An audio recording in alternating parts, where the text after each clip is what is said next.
L'accident que j'ai eu avec ma fille, c'était une période vraiment fou. J'ai été entendu par la police, j'ai été placé direct en garde à vue. Combien de temps? 48 heures. Tu regrettes d'avoir versé un seau de pisse sur Aurélie Preston? Non, non, j'ai jamais versé un seau de pisse sur Aurélie Preston. Vous avez sorti ça d'où? Elle m'a donné l'exemple, par exemple, de Marie-Gareth. Elle m'a dit, tu vois, Marie-Gareth, elle a gagné Secret Story. C'est quel personnage? C'est une victime. Les victimes gagneront toujours plus d'oseille que les méchants. Elle a été hyper drivée en plus à l'époque par Jérém Star, qui du coup se régalait avec ça. Et ils ont pu faire une espèce de story time durant tout le temps de la saison des Anges. Et tic-tac, et puis je vais vous dire ce qui va se passer, et puis ensuite je vais avorter, et puis après avorter, je me sens mal, et puis ensuite ci, puis ensuite ça. Quand je suis arrivé, je l'ai coursé, j'avais envie de lui mettre une baffe, je te dis la vérité de toi à moi, j'avais envie de lui mettre une baffe. Donc je l'ai coursée. Elle s'est enfermée dans les toilettes, j'ai défoncé la porte des toilettes, elle est tombée en arrière, et elle s'est ouvert la tête. Elle a été à l'hosto, ils lui ont fait un point de suture. Elle dit enceinte parce qu'elle aime bien mettre les grands mots, elle était enceinte de 2 ou 3 semaines, hein. C'est pas la meuf, appelle les flics. La police arrive, violence conjugale, etc. Direct, 48 heures de garde à vue, ça n'a pas blagué. Hein. Je lui disais, avort. Elle voulait pas. Mais c'est dur, ça. Mais quoi, c'est dur, tu peux pas imposer parce que tu es une femme et que tu as ce pouvoir-là de tomber enceinte, d'imposer ça à quelqu'un. J'ai mis une fessée à ma fille sur ses fesses. Immédiatement après la fessée sur les fesses, la maman prend une photo des fesses rouges. Elle appelle les flics. Elle porte plainte contre moi pour violence. En 2025, en mois de février, je vais être jugé pour ça. Pour avoir mis une fessée à ma fille sur les fesses.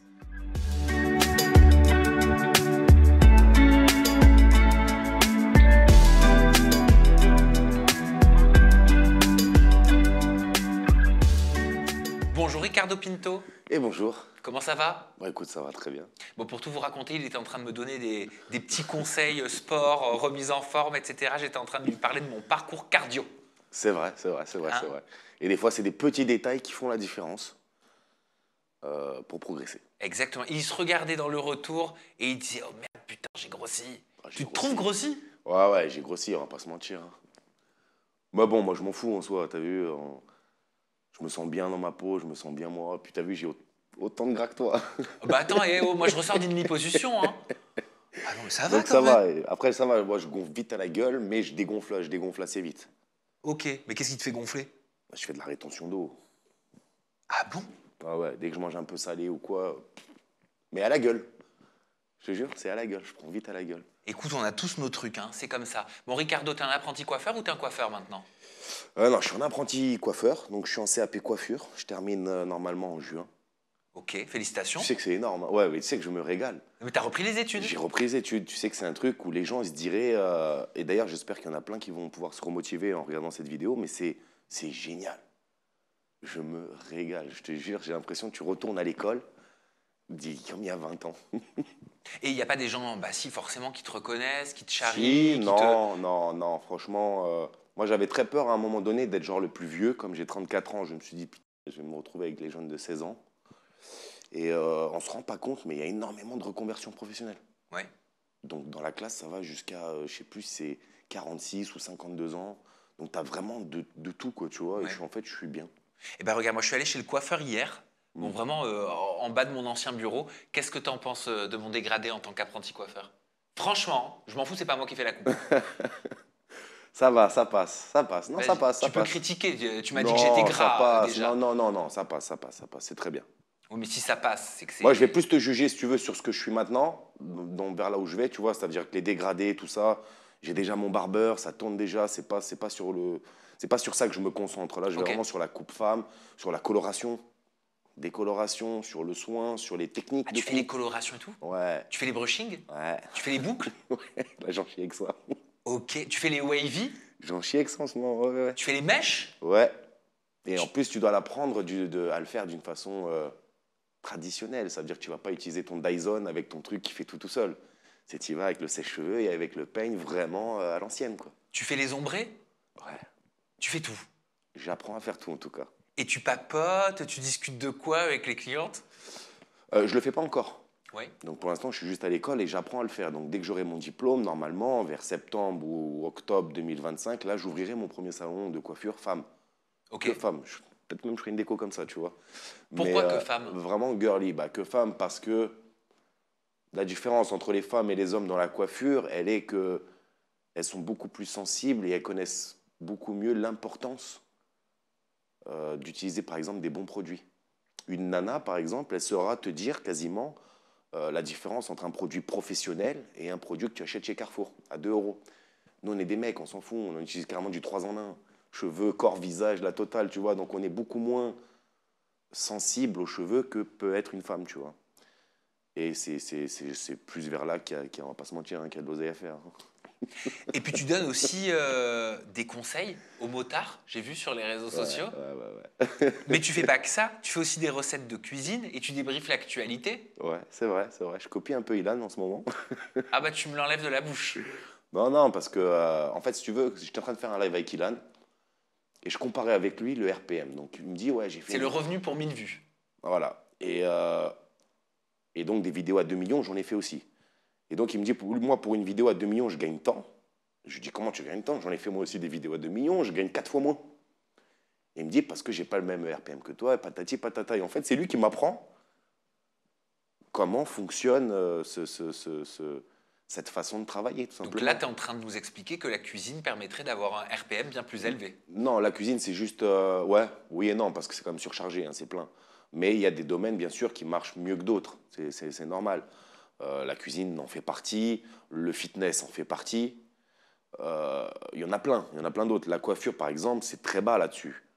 Il y a Mounir qui arrive un peu à se dégager avec ses trucs, mais sinon, c'est très bas là-dessus. Donc c'est quoi? C'est la popularité d'un sujet qui fait que le revenu pour 1000 est plus important selon toi? Non, non, non. C'est déjà, il faut savoir construire des vidéos. Et c'est pas si simple, et tu sais de quoi je parle, c'est pas si facile de faire des montages et de faire des bonnes vidéos, des vidéos de qualité. Qualité, je te parle, oui, bien sûr, d'avoir une belle image, un bel audio, mais aussi que la vidéo soit intéressante. C'est-à-dire qu'il faut que la personne reste le plus longtemps possible dans ta vidéo. Surtout sur TikTok où le défilement est hyper facile. Il faut que tu arrives à la capter, la personne, au-delà des 20 secondes, par exemple. Et quand tu démarres un sujet ou quelque chose qui les intéresse, ils restent dessus. J'ai des vidéos où j'achète un produit action pour déboucher des chiottes, elle a fait 1 million de vues. Bah, comprendre pourquoi. Il n'y a aucun travail dessus, je la filme comme un snap, alors que d'autres vidéos où j'ai travaillé à faire de la cuisine, une recette, elles n'ont pas marché. C'est aléatoire, et puis les algorithmes changent tous les mois, donc c'est compliqué.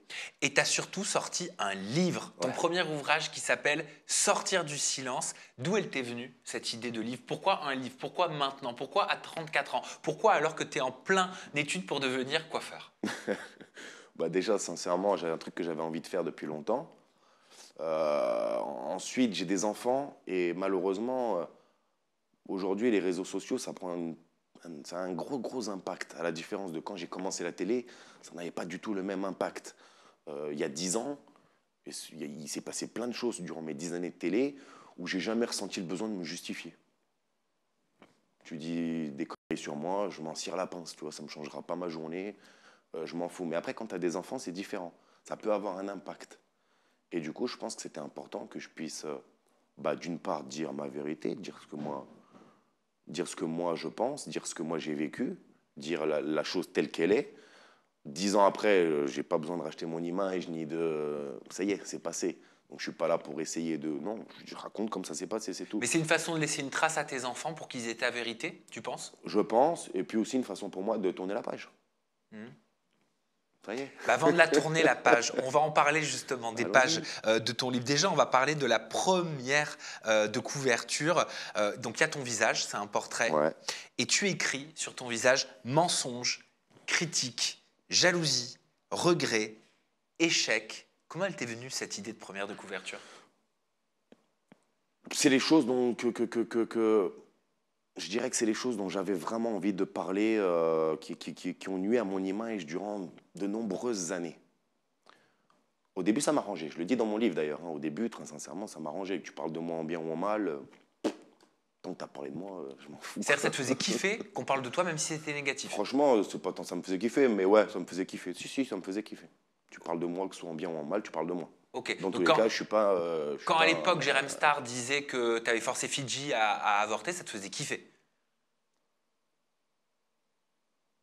Peut-être pas à ce moment-là, parce qu'à ce moment-là, j'avais déjà d'autres choses qui parlaient de moi, dans plein d'autres choses, et puis j'étais dans une putain d'émission qui faisait des putains de records d'audience, donc j'avais pas besoin de plus ou moins de bad buzz autour de moi. Mais c'était insignifiant, ça me touchait pas, tu vois. Je veux dire, j'étais pas en train de me dire, oh, là là, c'est un truc de ouf, c'est la fin du monde, oh là là, ils sont en train de faire un coup monter. Je m'en cirais la pince, très sincèrement. On va décortiquer justement ces mots qui sont sur la première de Ouais, couverture. On va commencer par mensonge. Qui a menti sur toi? un tas de gens ont menti sur moi. Violence, harcèlement. Donc Aurélie Preston, Néouda. Aurélie Preston, Néouda, mais un tas d'autres candidats de télé. Euh,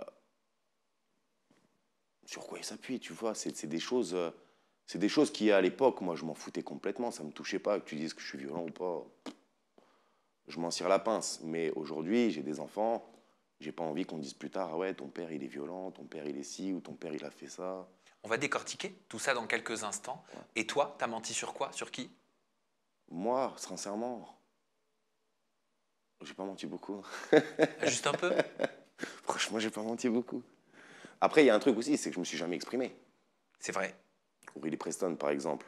À quelle heure je me suis exprimé pour me défendre ou contredire quoi que ce soit? Mais on va en parler, tu vas voir. Moi, je vais te poser toutes Une ces seule questions. fois, je m'en cire la pince, tu vois. Je m'en cirais la pince. Critique. On va s'arrêter sur le mot critique qui est Ouais, écrit sur ton visage. critique, c'est de partout, c'est incroyable.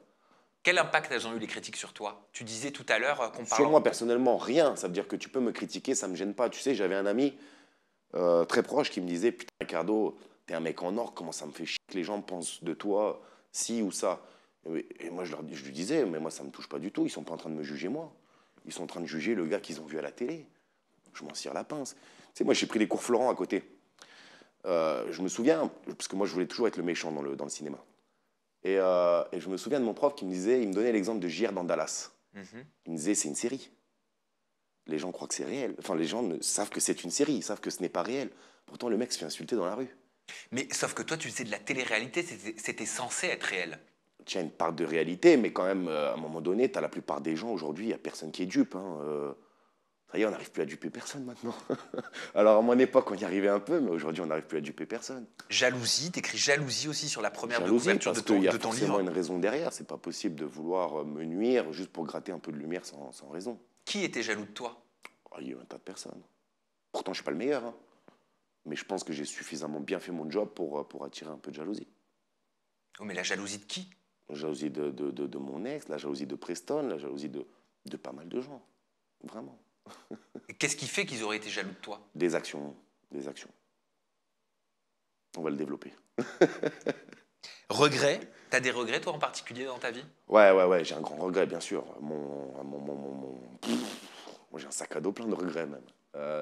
Mais un des plus gros regrets que j'ai, et c'est pour ça que j'ai marqué regret juste sous ce petit tatouage que je me suis fait au visage, c'est l'accident de ma fille. L'accident que j'ai eu avec ma fille, c'était une période vraiment... Fou.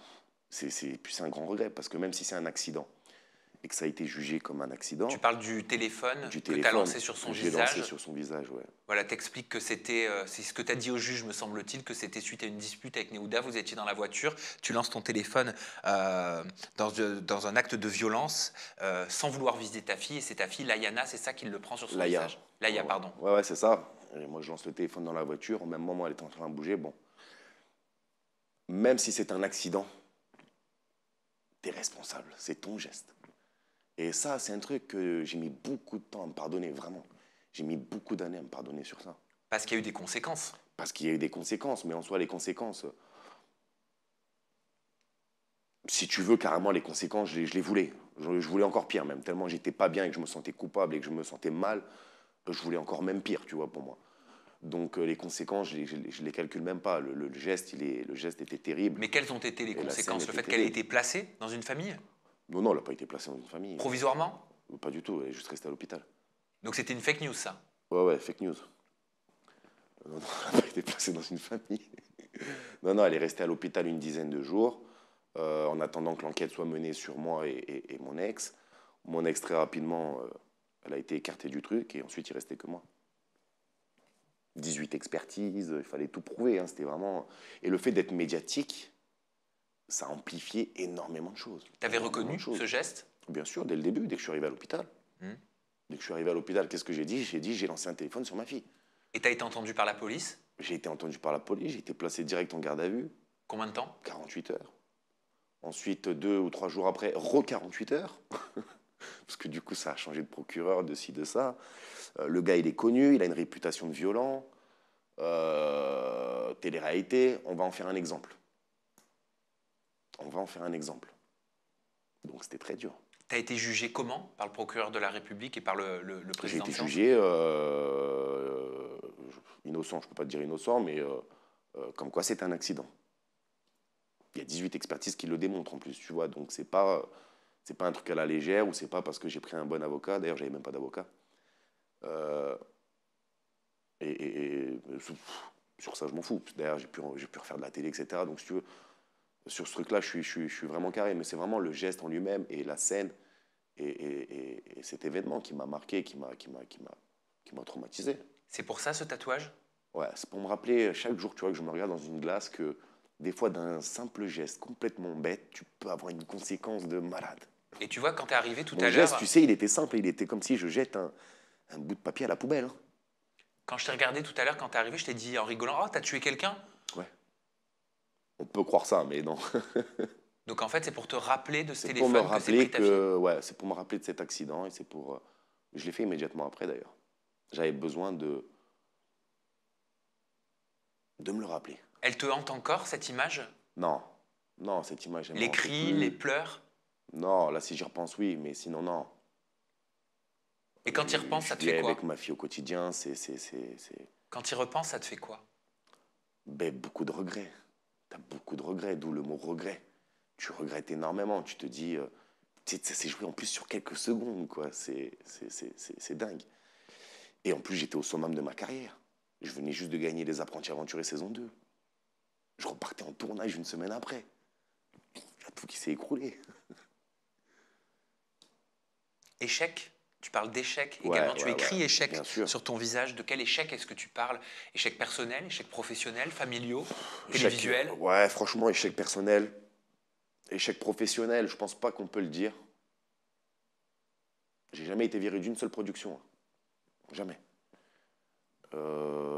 J'ai toujours eu des très bonnes relations avec les producteurs. Ils ont toujours été très satisfaits de moi.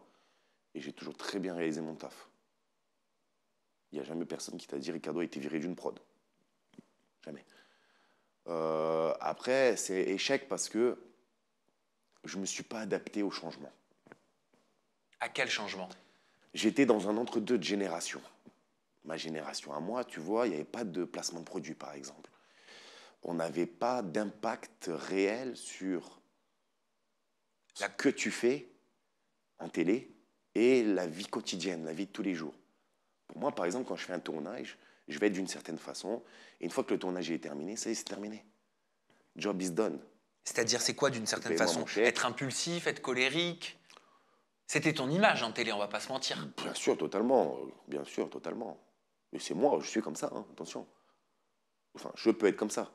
Mais non, non, j'ai aucun regret sur ce que j'ai fait, pas du tout. Je suis très heureux, on a fait des putains de records d'audience. Grâce à moi, franchement, il y a énormément de programmes qui allaient couler et je les ai remontés. Et c'est ce qui a fait que j'ai pu continuer pendant 10 ans. Il n'y en a pas beaucoup qui ont fait quand même 10 ans de télé. Tu regrettes d'avoir versé un saut de pisse sur Aurélie Preston? Non, non, j'ai jamais versé un saut de pisse sur Aurélie Preston. Vous avez sorti ça d'où? Je te jure, j'ai jamais versé un saut de pisse sur Aurélie Preston. C'était un saut de quoi? C'était un seau d'eau et c'est pas sur elle, c'est sur son matelas. Comment ça s'est transformé alors dans ce cas en saut de pisse? Alors c'est très simple. Il y a cette scène qui devait être retirée des rushs, où je jette son matelas par la fenêtre avec Sarah, et puis on y met de l'eau, etc. Avec Sarah Frézou? Ouais. Pourquoi elle devait être retirée des rushs? Parce qu'ils étaient dans l'hésitation à savoir si ça va être pris vraiment avec humour ou trop dramatique. Ça y est pas. Bon, bref. Quand on a fait toute cette scène, d'ailleurs, Aurélie Preston, elle n'était pas là. Donc tu peux pas te plaindre d'avoir vécu quelque chose que tu n'étais pas là. Elle était en train de faire un coming out avec sa meuf. Tu peux te en plaindre de dating. l'humiliation que ça suscite. Bien sûr, après, c'est sur ça où Aurélie Preston a été très très forte, bien sûr. Ah, tu dis très très forte. Très très forte. Tu sais, Aurélie Preston, je la connaissais avant de faire Les Anges. Je la connaissais avant de faire Les Anges, je connaissais même son mec. Et je me souviens, avec elle, j'avais discuté, on était au café. Et elle venait de finir son interview avec Jérém Star, elle venait de sortir. Et elle disait dans son interview avec Jérém Star, donc elle avait fait sa première télé, c'était Les Marseillais, J'ai vécu un enfer, je suis traumatisé, j'ai eu des dérèglements hormonaux. Boostiflore. Ils m'ont fait ci, et Boostiflore, et patata, et Julien Tantier m'a dit ci, et Jessica m'a fait ça. Et je la regardais comme ça et je lui ai dit, mais pourquoi tu recommences alors? Elle m'a dit, non, mais Rika, je t'explique. Là, quand elle m'a dit, Rika, je t'explique, j'étais là, je disais, ah putain, t'es forte, meuf. Mais elle t'a expliqué quoi? Elle m'a donné l'exemple, par exemple, de Marie-Gareth. Elle m'a dit, tu vois, Marie-Gareth, elle a gagné Secret Story. C'est quel personnage? C'est une victime. Les victimes gagneront toujours plus d'oseille que les méchants. Elle avait raison. C'était calculé de sa part, c'était très intelligent de sa part, et c'était tendance de se faire passer pour une victime. Tu sais, après, pour elle, moi, je n'en ai jamais voulu, hein, je n'en veux même pas. Elle a essayé de se démarquer dans un programme où il n'y avait que des grosses têtes d'affiche. Où la plupart du programme, c'était Ricardo et Néouda. Regarde les titres sur les replays, c'est Ricardo et Néouda. C'est dur de briller quand quand il y a des gens qui prennent beaucoup de lumière. Elle a tout essayé. Hein. On peut se parler Elle s'est mis simplement, Ricardo? en Ricardo, on couple peut se parler avec des simplement? mecs, ouais. Ok. Est-ce que tu es concrètement en train de dire que tu ne crois pas au discours qu'elle a eu sur le harcèlement, au harcèlement qu'elle dit avoir vécu? Est-ce que tu es en train là de dire que tout est pipeau, que tout est mensonge en fait? Moi, je te dis la vérité, tout est mensonge. Tu peux pas prétendre vivre des choses qui ne sont pas réelles. Et qu'est-ce qui me dit aujourd'hui, là, pendant qu'on tourne cette vidéo, que c'est pas toi qui me mens? Eh ben, c'est très simple. Si demain, je te vends une crème, que tu mets cette crème sur ta peau et qu'elle te brûle, tu vas la remettre le jour d'après? Si je suis naïf, peut-être que oui. Tu vas remettre une crème qui te fait rouge là avec Si j'ai besoin de gagner de l'argent, peut-être que oui. N'abuse pas, t'as pas besoin de gagner de l'argent en plus parce elle avait déjà de l'argent. Non mais si j'ai pas eu toutes les clés en main, si j'ai pas eu un papa, une maman Non, derrière, peut-être que oui. Non, là je te parle d'une crème. Oui, mais là on parle pas d'une crème. Oui, mais moi je vais te faire la relation entre les deux. Si je te donne une crème et que tu la mets sur ton visage et qu'elle te brûle la peau, tu ne vas pas la remettre cette crème. On est d'accord? Donc qu'est-ce que tu sous-entends? Si tu fais une première télé-réalité et qu'apparemment tu as vécu l'enfer, pourquoi tu te engages à en faire une deuxième? Il y a son interview de Jérém Tarr qui est disponible, les gens ils peuvent aller la voir. Mais parce que peut-être qu'elle pensait que ça allait être différent. Tu peux pas te cacher derrière la naïveté et toujours vouloir que je suis une victime. Tu crois, toi? Moi, j'étais pas en tournage avec vous. Moi, j'étais pas au café avec vous. Moi, je peux que te poser des questions Oui, mais est-ce que aujourd'hui. toi, tu y crois? C'est toi aujourd'hui qui me dis j'étais au café Oui, mais avec est-ce elle que et toi, elle m'a tu y dit crois? ça. Mettons, imaginons que tout ça, c'est quelqu'un d'autre qui lui a fait à part moi. Tu sais qu'une scène peut être interprétée d'une autre façon si c'est quelqu'un d'autre qui le fait. Là, c'était Ricardo, le méchant, qui lui envoie le matelas. Ça aurait été, par exemple, Coralie ou Mélanie. Est-ce que tu crois qu'elle aurait crié au harcèlement de la Mais même Coralie façon? et Mélanie n'ont pas la même personnalité qu'Aurélie. Oui, mais je t'ai pas dit ça. Je t'ai pas dit que ça aurait été les victimes, mais elle, les bourreaux. Donc ça veut dire que c'est elle qui aurait jeté le matelas. Eh ben regarde, Jazz avec Post Caca, c'était très mal passé aussi. Ça a duré 2 heures. Arrête. Ah non, 10 ans après, tout le monde s'en souvient encore. Hein. Non, les gens, ils ont d'autres choses en tête et elle a réussi à bien rattraper le coup derrière. Mais très sincèrement, non, moi, je te le dis de moi-même. Aurélie Preston n'a vécu aucun harcèlement. Selon toi? C'est pas selon moi, c'est selon toute une maison, c'est selon toute une boîte de production, c'est selon tout le monde. Sinon, on n'a jamais vu Aurélie Preston en train de pleurer dans un coin ou quoi. Puis Aurélie Preston, tu sais, était énormément vicieuse, Aurélie Preston. En parlant d'Aurélie Preston, Ricardo, j'ai un extrait vidéo à te montrer parce que tu as réagi à son nouveau chemin qu'elle emprunte, qui est le chemin de Jésus, le chemin de la foi. Je te propose de regarder parce que j'ai reçu Aurélie Preston en interview et elle a réagi justement à ton TikTok. Regarde. Génial. Aurélie Preston qui devient pasteur sur TikTok. Pas mal. Alors, j'ai pas cru au début, on est venu me le dire en live, et puis du coup, j'ai été vérifié. Effectivement, elle organise des sessions Elle organise même des sessions apparemment de confession pour confesser tes péchés pour 39,99, je crois, ou 49,99. J'ai pas très bien compris. Se serait converti témoin de Jéhovah, de ce que j'ai compris. Mais non, on en rigole. C'est bien au contraire pour elle qu'elle ait trouvé Elle a dit enfin sa blasphème. voie. Maintenant, j'ai le droit d'en rire, excuse-moi. On a le droit d'en rire quand même, non? Parce que je trouve ça drôle de passer d'un extrême à l'autre et puis même la façon de le faire. Est-ce que c'est Jésus qui est en lui? Est-ce que c'est le diable, comme tu le Oh, dis? il est démonisé. Il est démonisé? Je m'en remets à Dieu, tu verras qu'un jour il viendra me parler. Mais est-ce que tu lui en veux en entendant ça? Tu sais pourquoi? Parce que comme je t'ai dit, on peut pas attaquer la chair, je suis là, pas. Je suis en haut en fait avec Jésus. Tu vois? Blasphème. Blasphème. C'est du blasphème? Mais bien sûr, tu peux pas passer ta vie à parler message, à envoyer message. Tu passes à côté du message. Mais c'est pas grave. Dieu l'amènera à lui en temps voulu. Hmm. Tu vois? On lui envoie de l'amour à Ricardo. Moi, je te dis, je savais même pas qu'il avait dit ça. Tu crois en Dieu, Ricardo? Bien sûr. T'as la foi? Ouais. C'est du blasphème Non. envers Aurélie Preston, Non. dont tu as fait preuve? Non, il est où le blasphème? T'es démonisé? De ouf, non, je rigole. Non, je n'arrive pas à comprendre. Attends, tu m'as dit quoi là? Est-ce que tu es démonisé? Non, non, je ne suis pas démonisé.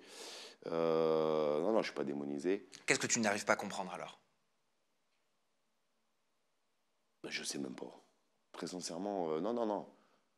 C'est du Aurélie Preston. Est-ce que tu sais pourquoi Aurélie Preston a communiqué énormément sur sa reconversion professionnelle? Tu vas me le dire?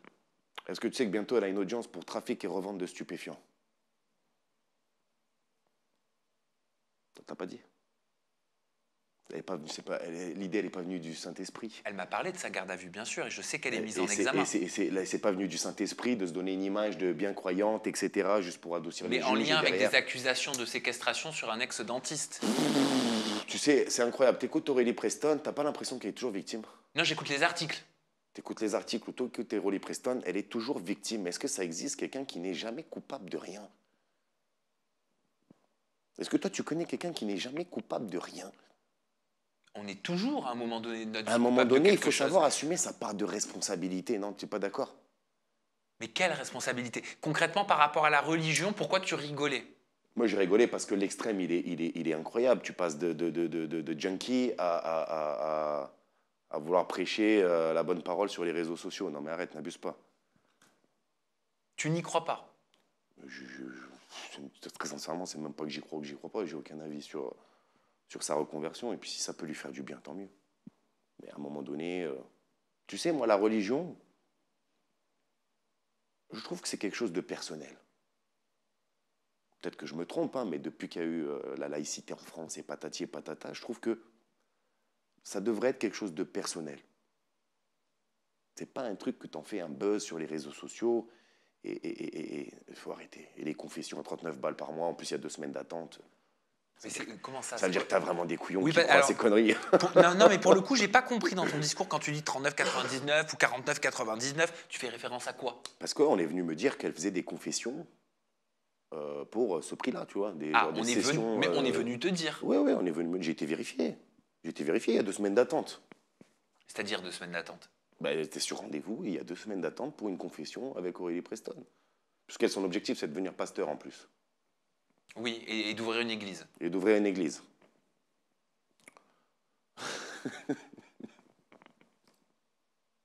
C'est incroyable. 39,99. T'en fais un business. Il n'y a rien de personnel là-dedans. Dans ton livre, tu parles également de la relation que tu as eue avec Fidji. Ouais. C'est une relation qui a duré 2 ans et demi. Il y a eu quelques séparations. Et j'ai relevé un extrait de ton livre dans lequel tu dis « Mais pour rester sage et sans rentrer dans les détails, disons qu'on faisait les choses pas comme il faudrait niveau protection, tu parles donc du préservatif, Ouais. ou de la pilule, Ouais. et qu'il ne s'était jamais rien produit niveau résultat. Ouais. » Moi, ce que je comprends, tu me dis si je me trompe, ce que je comprends, c'est que vous aviez vos relations intimes, vous étiez un couple normal, que vous ne vous protégiez pas parce que vous étiez un couple et que vous aviez fait certainement tout ce qu'il faut de façon à ne pas vous protéger, et que même si vous ne vous protégiez pas et qu'il se passait ce qui se passait, elle ne tombait pas enceinte. C'est ça. Mais est-ce que vous ne vous protégiez pas parce que vous ne mettiez pas le préservatif ou parce qu'elle ne prenait pas la pilule? Les deux. Les deux. Les deux. Et même si elle ne prenait Elle pas la prenait pilule, pas la pilule et puis elle moi je me tombait pas protégeais enceinte. pas et elle tombait pas enceinte. J'ai même des messages, je crois qu'elle avait balancé, où je croyais que c'était moi qui avais un problème. Tu sais, je me disais, putain, c'est peut-être moi qui ai un problème. Elle avait balancé des messages comme ça en plus. Et quand il y a eu du coup ce truc-là où elle se fait passer pour la fille qui est enceinte de moi quand je suis en tournage, etc., ben moi j'avais du mal à y croire, tu vois, puisque je me disais, putain, ça fait 2 piges, tu n'es pas tombée enceinte.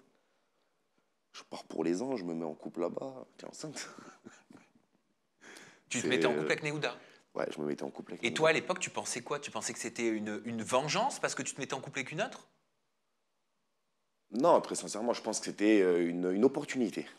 C'est une opportunité. Le gars, il est dans une émission, Elle a été hyper drivée en plus à l'époque par Jérém Star, qui du coup se régalait avec ça. Et ils ont pu faire une espèce de story time durant tout le temps de la saison des anges. Et tic-tac, et puis je vais vous dire ce qui va se passer, et puis ensuite je vais avorter, et puis après avorter, je me sens mal, et puis ensuite ci, puis ensuite ça. Ça, c'est quelque chose qui a été dur à vivre pour mon ex Nouda. Pour moi, c'était un peu moins. En fait, pour moi, j'arrivais pas à y croire. Est-ce qu'elle a été enceinte de toi? Non, absolument pas. Comment tu peux en avoir la certitude? Et t'as ces ex d'après qui ont balancé. Mais comment tu peux en avoir la certitude? T'as ces ex d'après qui ont balancé. Est-ce que tu fais référence à Dylan Thierry qui avait déclaré après sa rupture avec Fidji qu'elle t'aurait fait croire qu'elle avait avorté mais que c'était faux? Déjà de un. Mais Dylan Thierry, c'est pas la parole de Dieu. Bien sûr, mais bon, quand t'as un ex, deux ex qui commencent à te dire que c'était du pipeau, c'est que c'était du pipeau, tu sais. Et puis comment ça se fait que tu couches avec une personne pendant 2 ans, il se passe rien, et juste avant les anges, il se passe quelque chose? Bah parce que si la vie était aussi simple. Ah non, mais à un moment donné, c'est un peu de la mécanique. Hein, soit tu fais mouche, soit tu fais pas mouche. Oui, mais est-ce que tu as eu ta preuve un jour, Ricardo? Mais non, mais est-ce on qu'on n'aura peut fermer jamais. ce chapitre des années après? Est-ce que tu as eu le fin mot de l'histoire de tout ça ou est-ce qu'on restera tout le temps dans la supposition? Non, et à moins qu'elle l'avoue, mais sinon, on ne le saura jamais. On ne le saura jamais. Tu as quand même un doute qui subsiste en Non, 2025? absolument pas. Non, absolument pas. À un moment donné, mon ex, Diouda, elle commençait à me mettre un doute. Mais vas-y, tu devrais essayer de l'accompagner, tu devrais essayer de... Et moi, j'étais tellement persuadé que c'est pas possible. Allô, on a couché ensemble pendant 2 ans, il s'est jamais rien passé. Man. Et comme ça, du Saint-Esprit aussi.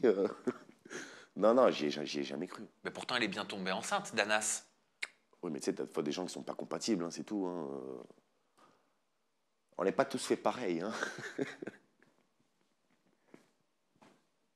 Ça t'a fait quelque chose de la voir maman, devenir maman sur les réseaux? Je t'avoue que j'ai pas été regardé et tout ça, mais je suis très content pour elle. Je pense que ça sera une bonne maman et j'aime bien son couple avec Anas. Je trouve ils vont bien ensemble. Et puis elle a bien réussi. C'est-à-dire? Bah, elle a réussi à s'en sortir et je trouve ça bien parce que c'est des gens avec qui j'ai démarré en télé. Au-delà que ce soit mon ex, c'est quand même des gens avec qui j'ai démarré en télé, tu vois. Enfin, Fidji, tu parles. Fidji, ouais, Fidji. Après, il y en a d'autres aussi avec qui j'ai démarré où je suis content pour eux qu'ils aient réussi à rebondir et à s'en sortir. Comme je suis assez triste pour d'autres qui n'aient pas réussi. T'es content aussi de ce qui est devenu Eddie Papéo. Je me souviens, vous Ouais. étiez très, très, très amis. Ouais. Il est en couple, enfin, il est parent aux côtés de Julia Flaba. Ouais, je suis très content pour lui. Vous êtes toujours amis?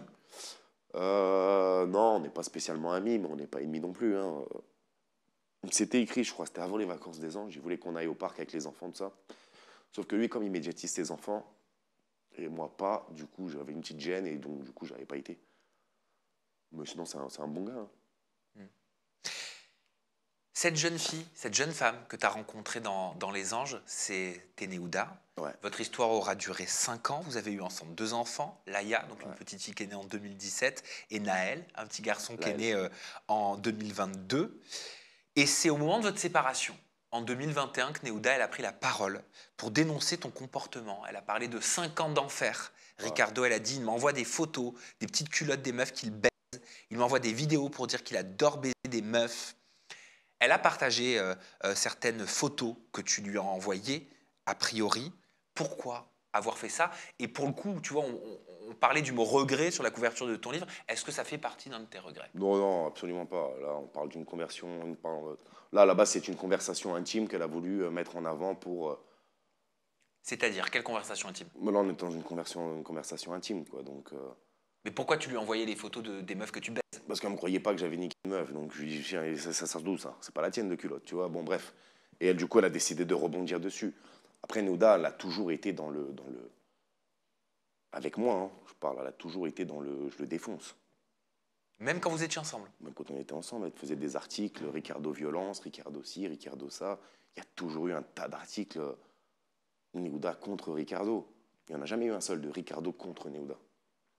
Il n'y en a jamais eu un seul de Ricardo se défend. Mais peut-être que c'est parce que c'est elle qui subissait cette violence. Si je suis les articles, moi, j'étais pas dans votre vie.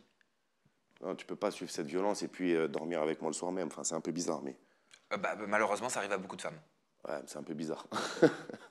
Oui, mais ça arrive, hein, vraiment. J'en doute pas. J'ai pas de cas en tête, mais ça doit certainement arriver. Mais là ça serait vraiment bizarre.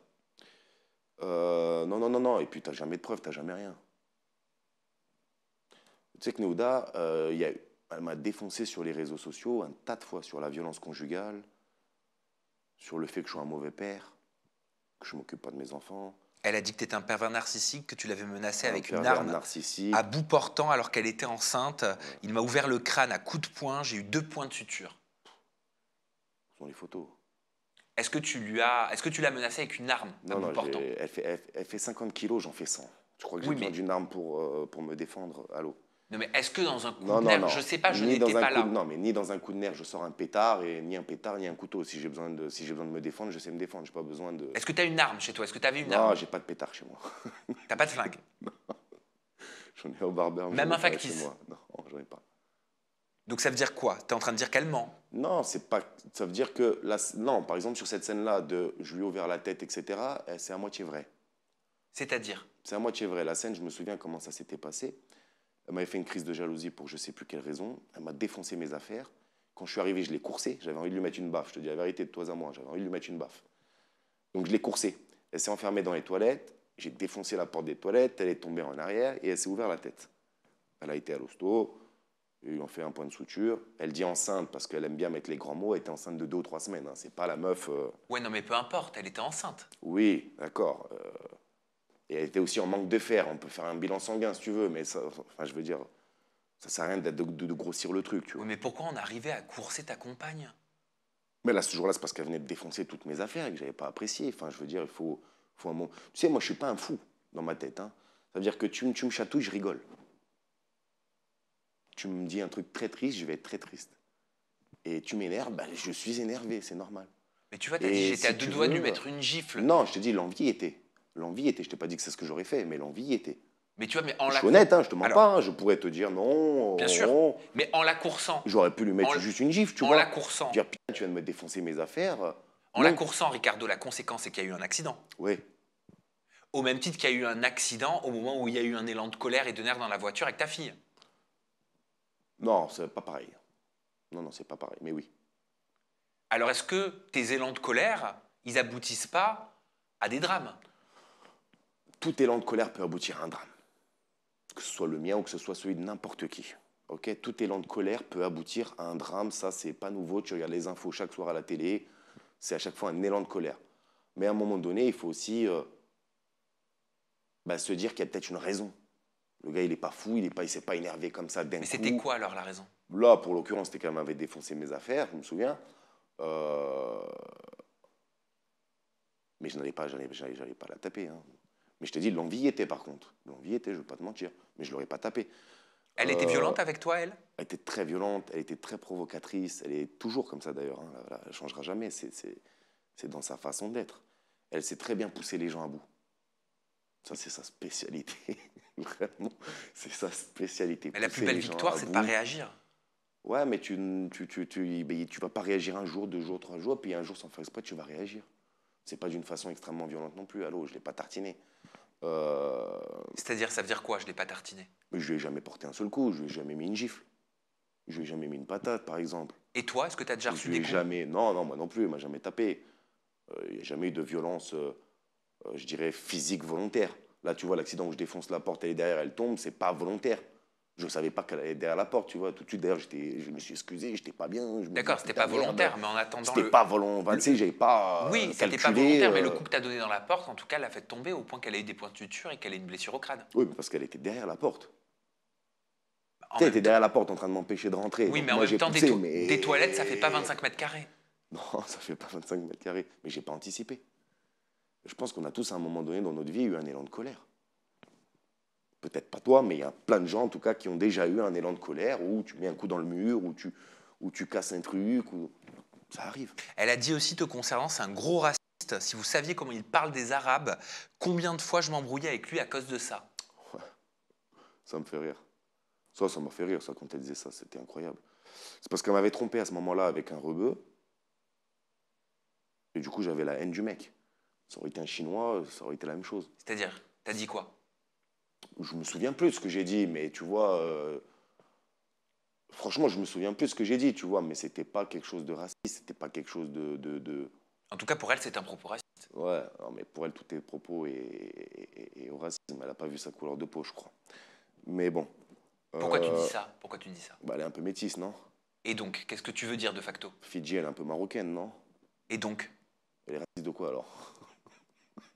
Ah, donc ce que tu es en train de dire, c'est que... Donc il les aime bien, les meufs comme ça, mais il est raciste. Mais ce que tu veux dire, c'est que parce que tu as eu 2 enfants et que tu as été 5 ans avec Néouda qui est métisse, et parce que tu as eu une relation avec Fidji pendant 2 ans et demi qui est marocaine, ça fait pas toi un raciste, c'est ça? Non, je pense que le racisme, il faut que ça soit, comment dire, tu peux pas créer au racisme juste parce que tu vas dire oh le sale rebeu, ou oh, le sale renois, ou oh, le sale guèche, ou ou le sale chinois. Ouais, c'est pas amoureux, enfin, c'est pas du racisme. Enfin, pour moi, je parle, hein, pour Le moi, propos l'est, le propos l'est. les, Le propos l'est raciste, pardon. le propos les racistes. Non, pardon. Le propos l'est, l'apostrophe EST du verbe être, est raciste. Et les racistes, non, enfin, je veux dire, tu sais pas ce que c'est dans ce cas-là, un gars qui est raciste. Ah bah c'est ça, en tout cas c'est un propos comme ça. Je pense que dans ce cas-là, tu peux pas mettre la définition d'un gars en disant c'est un raciste. Non, c'est pour ça que je te parle d'un propos. Juste parce que là, il a le démon parce que tu l'as trompé avec un mec. Allô, Ricardo, mets les choses dans le contexte. Ricardo, c'est pour ça que je te parle d'un propos. Oui, non, tu parles d'un propos raciste. Quelqu'un qui a des discours, par exemple, racistes. Là, en l'occurrence, il n'y a pas un discours raciste. Il y a un seum contre un mec. C'est tout, peu importe le type de gars que c'est, ça aurait été la même chose si c'était un Chinois. Concernant les violences qu'elle dénonçait, Néouda, Ouais. te concernant, tu as dit sa plainte a été classée sans suite, elle a été poursuivie par le procureur de la République pour dénonciation calomnieuse. Bien sûr, parce que tu sais, tout ce cinéma qu'il y a eu autour de la violence conjugale, etc., elle l'a poussé à fond. Je le dis dans mon livre à un moment donné que j'ai vécu avec Néouda 5 ans, très sincèrement, d'enfer. On ne dirait pas, mais j'ai vécu très sincèrement 5 ans d'enfer. On montrait tout le contraire sur les réseaux sociaux, bien sûr. Jamais personne ne s'est douté quand on a fait les Marseillais de notre situation. Ils ont dû dire, oh, c'est un couple soudé, non, pas du tout. J'ai vécu 5 ans d'enfer avec elle. C'était 5 ans de pression, c'était 5 ans de menaces, c'était 5 ans de stress intense. Tu sais, j'en ai eu des problèmes de santé de cette connerie. T'as eu quoi? J'ai eu une hernie discale, tu sais, qui m'a bloqué la jambe gauche, que j'ai au début soignée par la médecine classique. Tramadol, patata, infiltration, ça marchait pas. Je prenais un Xanax, ça marchait. Plus de douleur, pendant 15-20 minutes. Le problème était dans la tête. Là, tu t'es dit, waouh, c'est mon corps qui m'envoie un stop. Il me dit, frérot, tu peux plus encaisser. Stop, tu peux plus encaisser. Là, c'est quand mon corps m'a mis un frein. Quand mon corps m'a dit, ça y est, c'est le moment, il faut arrêter. Mais quand tu dis que le procureur il a statué sur des Oui, dénonciations parce que là- calomnieuses, ça veut dire que ça a été jugé? Bien sûr. C'est-à-dire Là, on que est tu à- l'as poursuivi pour diffamation? Non, même pas. Tu sais quoi? Donc, elle, si tu veux, pendant toutes ces années, elle me menaçait constamment. Si tu me quittes, je vais dire que tu m'as tapé. Si tu me quittes, je vais dire que tu m'as violé. Si tu me quittes, je vais dire que tu as fait ci. Si tu me quittes, je vais dire que tu as fait ça. Je vais détruire ton image. Je me souviens, j'ai des messages. Je vais détruire ton image. Je vais te démolir. En plus, toi, déjà, t'es le méchant. Il n'y a personne qui te piffre en mode t'es violent, violent, violent. C'était hyper facile d'aller sur cette corde-là. Moi, j'ai eu toujours très peur de ça. Enfin, plus le temps passait, plus j'avais peur de ça. Plus je voyais l'impact que ça avait et les conséquences que ça avait, plus j'ai eu peur de ça. On est post-Covid, donc après le Covid, tolérance des femmes battues en France, c'est 0. Ils ne blaguent pas avec ça. Elle m'embrouille pour je sais pas quoi, encore une crise de jalousie. Ouais, mais tu passes plus de temps avec tes potes qu'avec moi, un truc du genre. Je dis, écoute, c'est quoi, je veux qu'on arrête. Ah bon? J'appelle tout de suite les flics, je te fais tout de suite tomber. La parole d'une femme en France, elle vaut de l'or. Je vais te faire plonger. Il me dit comme ça, les yeux dans les yeux. Je lui dis, vas-y, fais. Elle appelle les flics. La police arrive, violence conjugale, etc. Direct, 48 heures de garde à vue. Ça n'a pas blagué. Hein. Tolérance 0 femmes battues en France après le Covid. Tu sais qu'elle était à 2 doigts de faire croire à tout le monde en plus que c'était réel. Aucun coup, aucune marque, aucune rougeur, aucun bleu. C'est pour ça que tu as dit par la suite que Aucune tu avais mis des griffure. caméras de vidéosurveillance chez toi? Et c'est ce qui m'a sauvé, c'est que j'ai mis des caméras en cachette. J'ai mis des caméras cachées dans mon appart. Si C'est tu que veux, c'est illégal. Hein.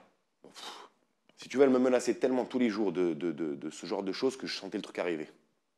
Je me suis dit, il y a un jour, elle va le faire vraiment. Tu sais, à force qu'on te dit, je vais le faire, je vais le faire, je vais le faire, mais que toi, tu sais que c'est faux en plus, ben, tu dis qu'un jour, peut-être, elle va vraiment le faire, vaut mieux que tu te couvres.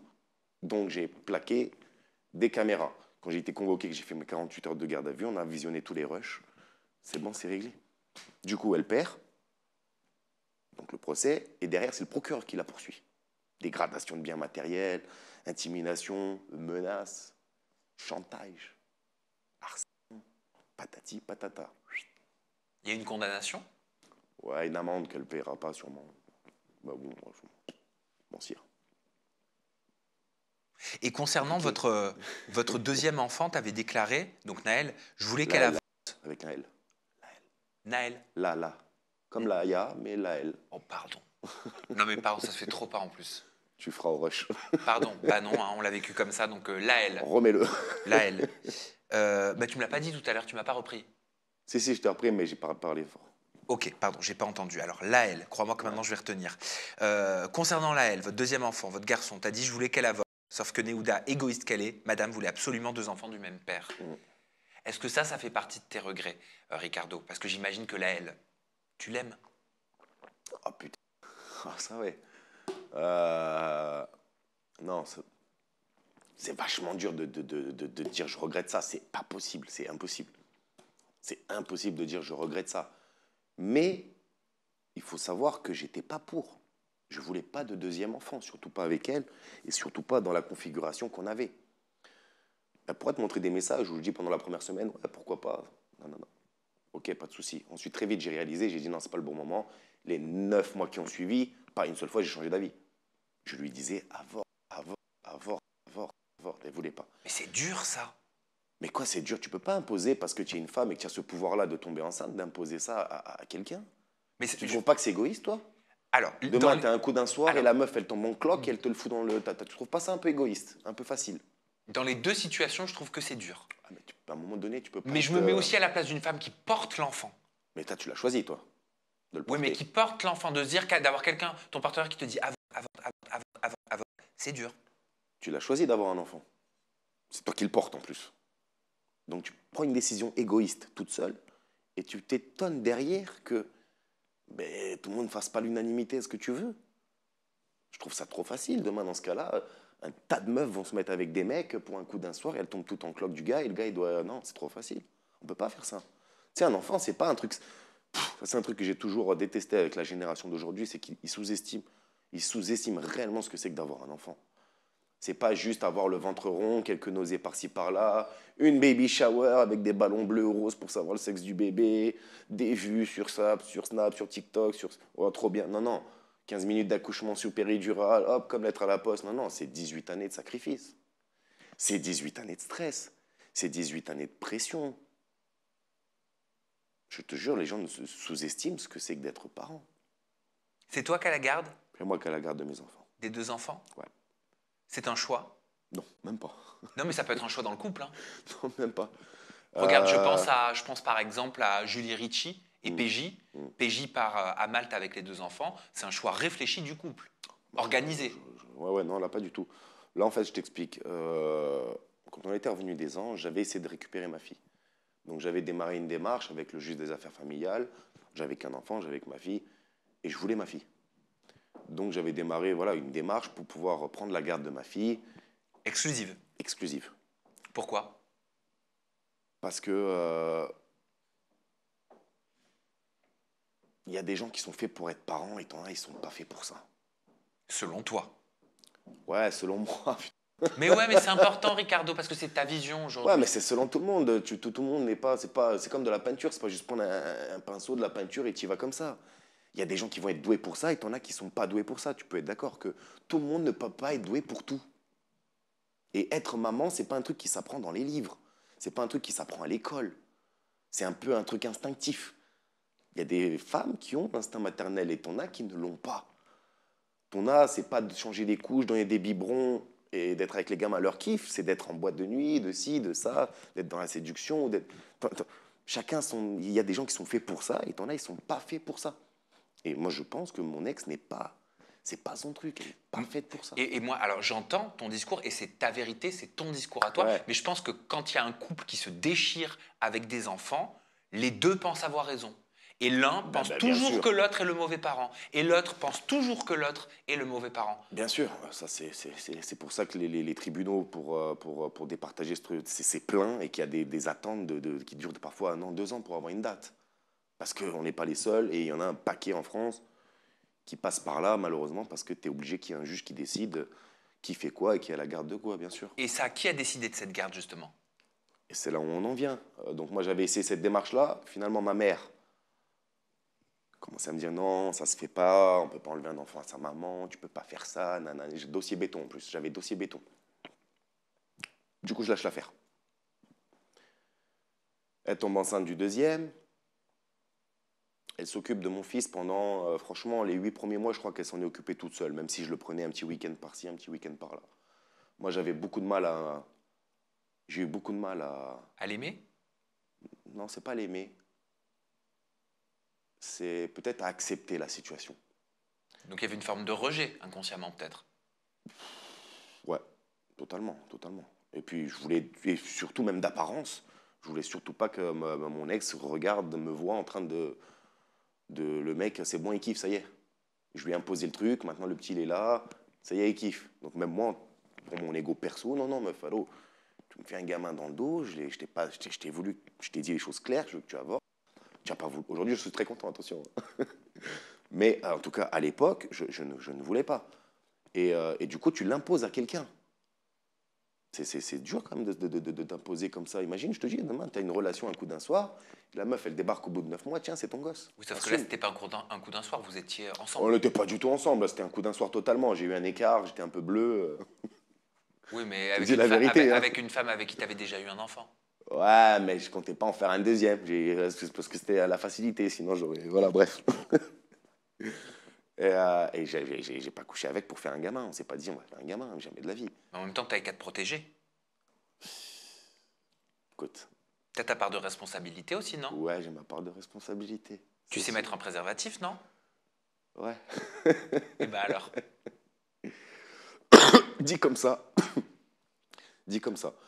Et du coup, donc j'ai eu du mal à m'adapter les 8 premiers mois, très sincèrement. J'étais vachement.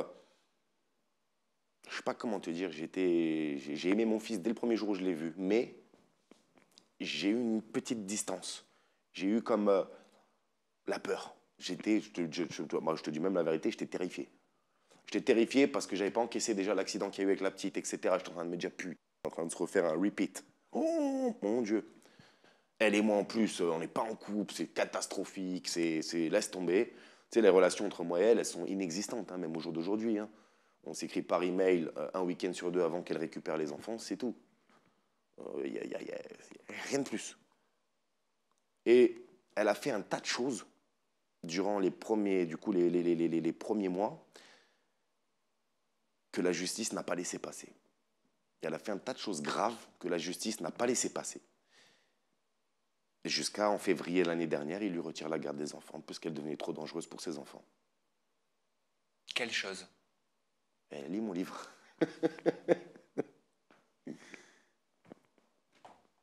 Un tas de choses.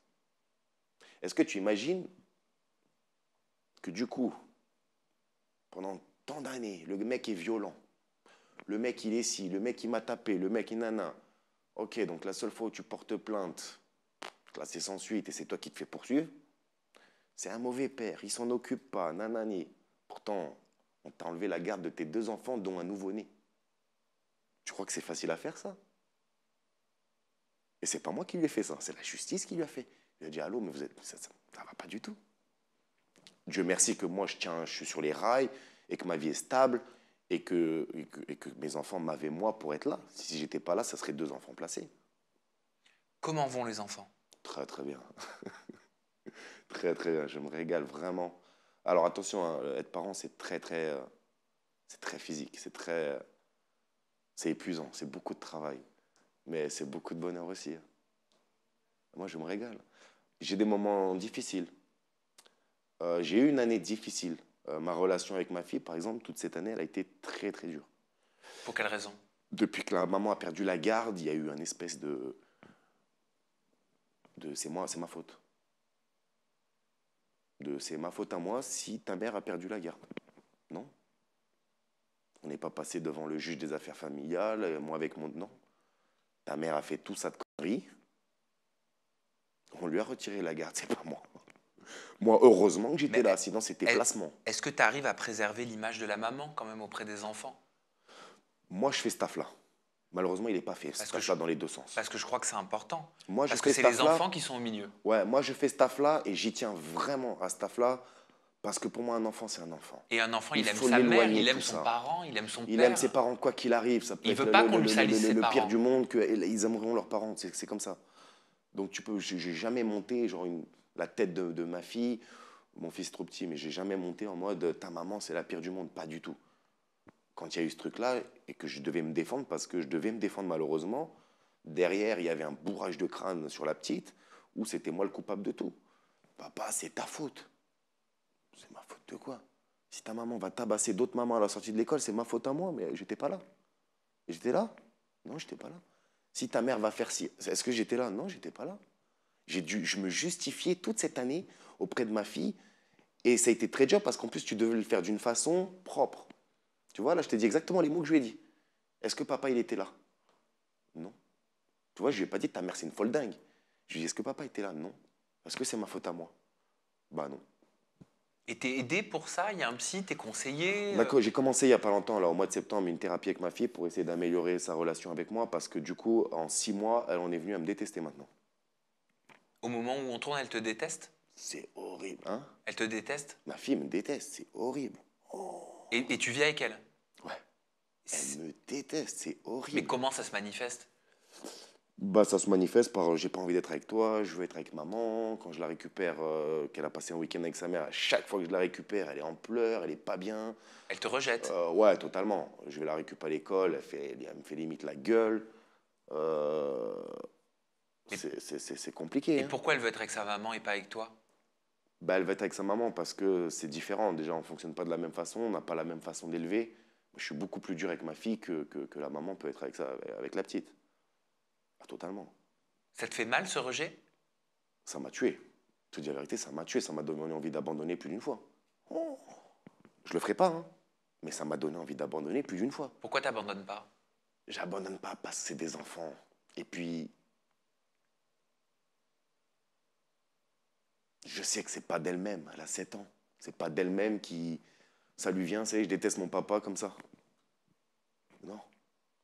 Il y a un travail qui est fait derrière. Et ce travail qui est fait derrière n'aurait jamais dû être fait. C'est un enfant, on l'éloigne de tous ces problèmes-là. Quand je te dis que j'ai passé une année difficile et que la maman a monté ma fille contre moi, ça a été très très loin. Ça a été jusqu'à ce que je récupère un jour ma fille, le dimanche soir, la petite hystérique, en pleurs, je veux pas venir chez papa, etc. Ça a conduit à que je mets une fessée à ma fille. J'ai mis une fessée à ma fille sur ses fesses. Immédiatement après la fessée sur les fesses, la maman prend une photo des fesses rouges. Elle appelle les flics. Elle porte plainte contre moi pour violence. Envers mineur, ou je sais plus le truc, je sais même plus le titre. En 2025, en mois de février, je vais être jugé pour ça. Pour avoir mis une fessée à ma fille sur les fesses. Parce que c'est considéré comme un acte de violence. Aujourd'hui, mais moi dans ma génération ou à mon époque, c'était pas le cas. Donc tu peux être un peu tolérant déjà sur ça. Deuxièmement, c'est une fessée sur les fesses. Hein. On n'est pas en train de te parler de violence, ok?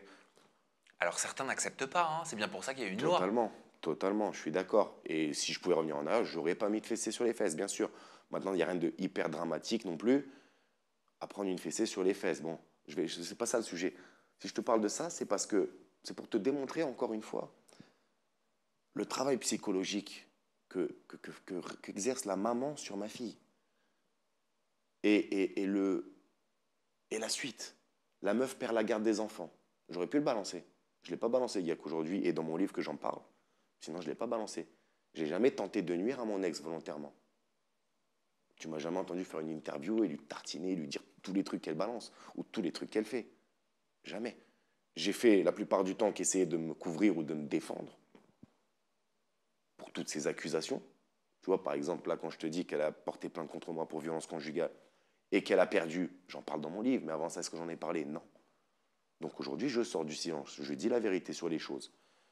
En février, je serai jugé pour avoir mis une fessée à ma fille. Peut-être que j'aurai une amende, peut-être que j'en sais rien. Et au mois de mars, on est rejugés les deux pour faire le bilan. Monsieur Pinto, vous avez eu les enfants pendant 1 an, faisons le bilan, on en est où? Le bilan, il aurait pu être nickel. Si la maman n'avait pas monté la petite contre moi et s'il n'y avait pas eu cet épisode de la fessée. Moi, quand j'ai été convoqué par la police pour parler de la fessée, je ne me suis pas défilé. Vous avez mis une fessée? Oui, j'ai mis une fessée sur les fesses à ma fille. J'ai jamais été quelqu'un qui ment. Même si les gens ne me croient pas, je m'en cire parce que je sais que je ne mens pas. Je suis coupable, je suis coupable. Je dis oui, j'ai merdé. Quand je te dis j'ai poussé la porte et Kate, j'ai merdé. J'aurais pu réagir différemment, mais je ne mens pas. Je ne suis pas en train de me défiler, je ne suis pas en train de me truquer. Si je te dis Aurélie Preston n'a pas vécu ce qu'elle prétend avoir vécu, c'est la vérité. Quand je jette son matelas, elle n'est pas dans la maison. Elle est en dating avec Andréane en train de faire son coming out. C'est en rentrant le soir qu'elle voit tout ça, qu'elle fait son cinéma. Mais elle n'a pas dormi dans un lit mouillé. Elle a dormi dans un lit sec, propre. C'est même moi qui ai été lui acheter à Ikea d'Honolulu. Donc, il ne faut pas non plus abuser dans certaines choses. Je ne suis pas là pour mentir, je ne suis pas là pour me dédouaner, je ne suis pas là pour faire le mec qui... je fais mon mea culpa. Non, non, je dis la vérité. J'ai merdé quand j'ai merdé. Quand j'ai pas merdé, j'ai pas merdé. Ok. Ensuite, chacun peut interpréter les choses comme il veut. Comme toi, tu vas dire oui, non, mais avoir fait ça, effectivement, imposer un enfant à l'autre, bon, ça, tout le monde a le droit d'avoir son point de vue et c'est normal. Mais moi, je n'ai jamais, par exemple, déclenché des choses. Quand il y a eu la bagarre à La Réunion avec le maire de l'île de Saint-André, je ne déclenche rien du tout. Les gros titres, c'est Ricardo agresse un maire, un élu, avec sa famille. C'est pas ce qui s'est passé. C'est très triste tout ça. Mais alors, qu'est-ce qui s'est passé? Pour La Réunion, pour La Réunion, c'est très simple. J'aurais aimé m'exprimer direct. J'avais Cyril Hanouna qui n'arrêtait pas de nous appeler par le biais de sa copine, etc., pour qu'on aille répondre sur le plateau. Nous, on ne pouvait pas le faire. On ne pouvait pas le faire parce qu'on était attaché par un contrat. Si on parlait, et du coup, on perdait de l'oseille. Et on n'était pas responsable, ni Néouda, ni moi. Néouda, ça a été très vite sorti du lot, mais c'était ni moi, ni Néouda qui étions responsables de toute cette merde. On était dans le tas, on était dans l'eau, mais ce n'est pas nous qui avons démarré ce truc-là. Et je te parle de La Réunion, pourquoi? Pour te dire tout simplement que c'est très rare, mais vraiment très rare, que ce soit moi qui démarre quelque chose.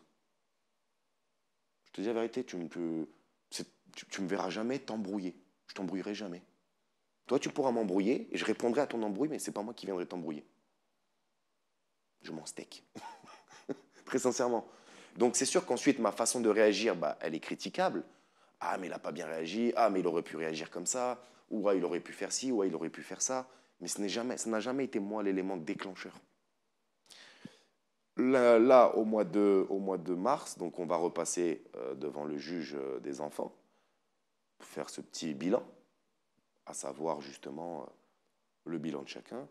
Mon ex devrait récupérer ses droits normalement parce que sa situation s'est un peu améliorée, donc elle démontre une certaine amélioration qui vont lui permettre, je pense, de récupérer ses droits. Par contre, pour moi, avec toute cette année que je viens de vivre difficile,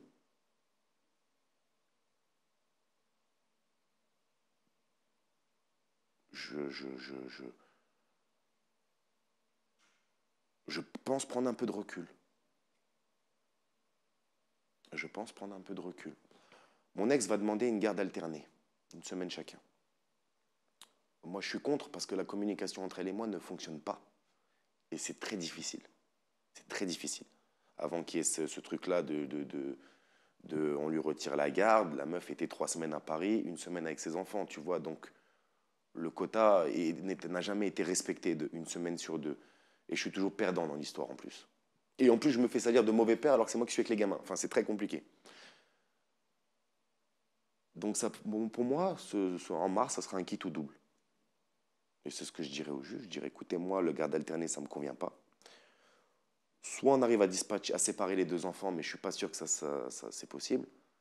Que moi, je garde mon fils, qu'elle garde ma fille, que bien sûr, ça tourne, il n'y a pas de souci. Et donc, du coup, ça sera, à mon avis, soit moi qui continue à avoir les enfants à 100%, soit l'inverse. Mais il n'y aura pas de garde partagée. Tu n'es pas pour? Je ne suis pas pour. Et je ne suis pas contre qu'il y ait l'inverse. Si c'est la maman qui veut prendre, qui va avoir les enfants à 100%, je ne suis pas contre. très sincèrement. Et je pense même que j'en ai peut-être un peu besoin parce que cette année, elle a été très difficile. J'ai très peu de temps libre. Là, tu me vois, je prends un peu de poids, je suis un peu rondouillé et tout, mais c'est parce que j'ai très peu de temps libre. J'ai pas le temps d'aller à la salle de sport. Je suis en CAP coiffure. Je gère un barbeur. J'essaye de streamer un peu de temps en temps. Je gère mes enfants. C'est beaucoup de travail quand tu gères des enfants. Faut pas croire que c'est easy, easy. En plus, moi, de moi-même, j'ai certains problèmes où je n'arrive pas à faire confiance aux gens, donc je confie jamais mes enfants à quelqu'un. Je ne laisse jamais mes enfants à quelqu'un. Je vis dans le sud tout seul pour mes enfants. Moi, je suis d'ici. Je suis pas du sud, moi. Je suis descendu dans le sud quand je me suis mis avec Néouda. Ensuite, il y a eu les enfants, etc. Et aujourd'hui, si je reste dans le sud et que je me développe dans le sud, c'est juste parce que j'ai mes enfants. Demain, si j'ai pas mes enfants, je rentre chez moi. C'est pas facile d'être tout seul. Mais je le tiens et je le fais comme il faut le faire. Parfois, je fais des erreurs. Je suis pas le meilleur père du monde, loin de là. Et comme je te l'ai dit tout à l'heure, des fois, je suis très dur avec ma fille parce que je trouve qu'aujourd'hui, dans la génération dans laquelle on vit, être une fille, c'est pas si facile. Et c'est important d'être dur parce que le monde, il est dur. Le monde dans lequel on vit aujourd'hui, il est dur. La dernière fois, je regardais sur 2-3 haters qui me critiquaient sous mes trucs. Je suis parti voir un peu leur compte et tout ça. Et je voyais des personnes qui souffrent. Ça me faisait mal au cœur. Et je me suis dit, tu sais quoi, continue de me taguer, de me mettre ta truc. Ça te fait du bien. Ça se voit, ça te fait du bien. Tu as besoin pendant ne serait-ce que 2 minutes de penser à autre chose parce que la vie en France, elle devient de plus en plus dure. Là, on peut en parler, hein, gouvernement éclaté. Il y a un porte-avions, j'ai pas vu là dernièrement, il y a un porte-avions américain qui est sur le port de Marseille, avec 20 F-16 en plus. Ça veut dire qu'il est chargé le porte-avions. Qu'est-ce qu'il fout là? Il y a tellement de choses qui se passent dont on ne sait pas, plus la situation du pays qui va de pire en pire, que les gens ont besoin de s'aérer, de penser à autre chose. La télé-réalité était bon pour ça. Moi, quand les gens ils me disaient « Putain, frérot, je t'ai vu à la télé, tu m'as régalé », j'avais plaisir à faire mon métier. Je savais qu'une personne, après avoir fait une journée entière de travail, elle allumait sa télé, elle matait les anges, ou elle matait Friends Strip, ou elle matait les apprentis aventuriers, ben, ne serait-ce que pendant 45 minutes, je lui faisais penser à autre chose. Elle kiffait. Tu sais, mes enfants, c'est moi qui tenais depuis le début à ce qu'on ne les médiatise pas. Quand mon ex, je faisais mes courses, je me souviens, je faisais mes courses à Carrefour, j'ai 2 dames qui viennent me voir, « Bonjour, t'es Ricardo de la télé, oui, ça va et tout, tu vas bien, ouais. Trop belle ta fille. » Hein? Ils disent, ouais, Néouda, hier, elle a mis un snap avec elle. Hein? Je décommence. Je dis, mais non, toutes ces années de sacrifice. Parce que la protéger, c'est dur, hein, faire en sorte que ça ne sorte pas sur les réseaux sociaux. C'est dur quand tu es connu. Pour ça, j'ai fait, mais non. J'étais dégoûté. Dégoûté. Comment tu feras, Ricardo, si en grandissant, ce rejet, il ne s'apaise pas de ta fille et qu'en parlant avec des professionnels ou en parlant à un juge, elle aimait le souhait de vivre avec sa mère? Elle aimait le souhait dès aujourd'hui de vivre avec sa mère. Hein. Elle l'a émis dès que la maman a perdu la garde. D'un seul coup, elle a émis le souhait d'être avec sa maman. Hein. Et pourquoi tu l'écoutes pas, ce souhait? Parce que c'est un enfant de 7 ans. Tu sais pas ce que tu fais. Si on a retiré la garde à ta maman, c'est parce que elle n'est pas si parfaite que ça. Mais personne ça, n'est je peux parfait. pas lui dire. Mais personne n'est parfait. Oui, mais ça, je peux pas lui dire. Mais toi, tu ne sais pas, c'est qu'aujourd'hui, c'est très difficile d'enlever des enfants à leur maman. Si la justice en est arrivée à cette décision-là, c'est parce qu'il n'y a pas le choix. C'est parce qu'il n'y a pas le choix. Tu devenais vraiment dangereuse. Dieu merci, ça a l'air de s'arranger pour elle, apparemment. Donc, heureusement, je suis content, tu vois, que ça s'arrange pour elle. Moi, tout ce que je souhaite, c'est qu'elle puisse retrouver une stabilité psychologique, une stabilité professionnelle, une stabilité financière qui lui permette d'être là, quoi, tu vois. Parce que c'est dur de porter le sac à dos tout seul de 2 enfants. Ça veut dire que si je coule, tout le monde coule. Cette année, elle était dure pour moi. Cette année, elle était dure pour moi. Tu sais ce que c'est d'avoir la responsabilité de 2 enfants, mais à toi tout seul, parce que l'autre, il est bancal. L'autre ne tient pas la route, l'autre. L'autre n'a pas la garde des enfants, ne peut pas t'aider. C'est toi tout seul. Si tu te pètes la gueule, tu coules tout le monde. C'est une putain de pression, c'est une putain de responsabilité. Sortir du silence, c'est le nom de ton livre. Ouais. C'était un besoin de sortir du silence aujourd'hui? Ouais, c'était un besoin de sortir du silence aujourd'hui, c'était un besoin je te dis, de dire les choses sans attente en retour. J'ai aucune attente en retour. J'attends pas de convertir des haters qui me détestent en des gens qui m'adorent. Pas du tout. Surtout sur des choses qui sont passées depuis des années. Mais j'avais besoin de le faire pour, voilà, vraiment, j'ai dit ce que j'avais à dire. Je tourne la page. Basta. Maintenant, je me concentre sur les 5-10 prochaines années. Et les pages, justement, elles sont à découvrir dans ton livre Les pages, elles sont à Sortir du découvrir. silence. On te retrouve également sur les réseaux sociaux. Ouais. Ricardo, ton compte TikTok, c'est Ricardo TV Show 75. Ouais. Ton compte Instagram, c'est Ricardo Officiel. Ouais. Merci pour cette interview en Ouais, je toute t'en prie. intimité. Nous, on se retrouve prochainement avec une nouvelle personnalité des réseaux et toujours des confidences en toute intimité. Prenez bien soin de vous et des gens que vous aimez. Bye bye.